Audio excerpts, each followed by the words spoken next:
As the protesters and pro-Maduro forces clash on the streets of Venezuela, television and internet access in the country has now been restricted, including CNN. NetBlocks is a company that monitors the restrictions, and it reports access to social media networks and sites like Google have been shut off and cut off. NetBlocks says VPN services remain effective as a workaround. Samuel Burke is tracking it all. First of all, for those of us who don't understand all of this, how do you cut off the internet? Do you just sort of cut off the pipe coming into the country?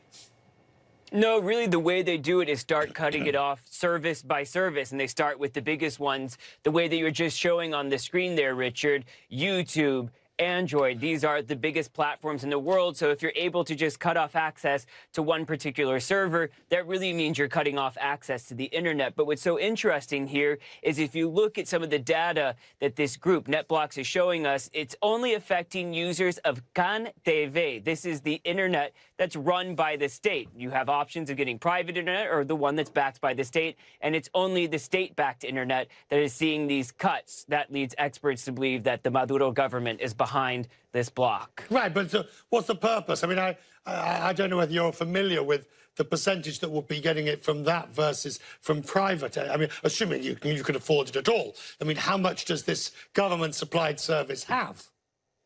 Estimates are north of 80% in years past. We don't have updated numbers given the situation in Venezuela, but that means you're obviously cutting off huge swaths of the internet for people and maybe blocking people then from seeing what type of activity is going on, the same way that CNN is blocked in Venezuela, and maybe stopping people from going to the streets to gather and protest against the government. I mean, is that the point? Is that to prevent the net, to prevent social media from being used as a rallying cry?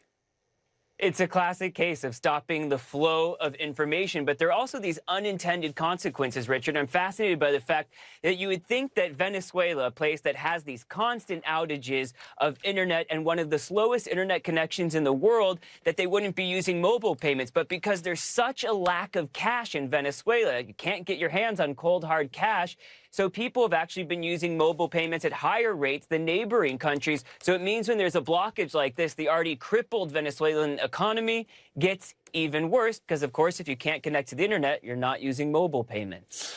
We've been hearing from a variety of different people. Marco Rubio has been speaking. Many US politicians have been speaking. But it's not exactly clear where this goes next.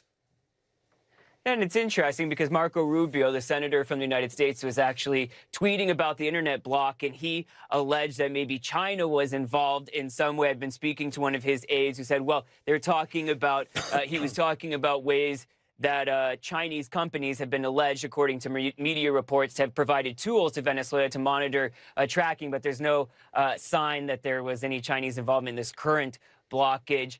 Where does it go next? Well, I think if you look at the control of the internet, that might be one way of indicating. And you look at also the popularity of certain people on the internet, and that's often a case of where it goes next. I think the most difficult part is knowing that for Venezuelans, it gets much more difficult without cash, without mobile payments. Everyday life, no matter who's in power in the next week or month, becomes that much more difficult as these blockages continue.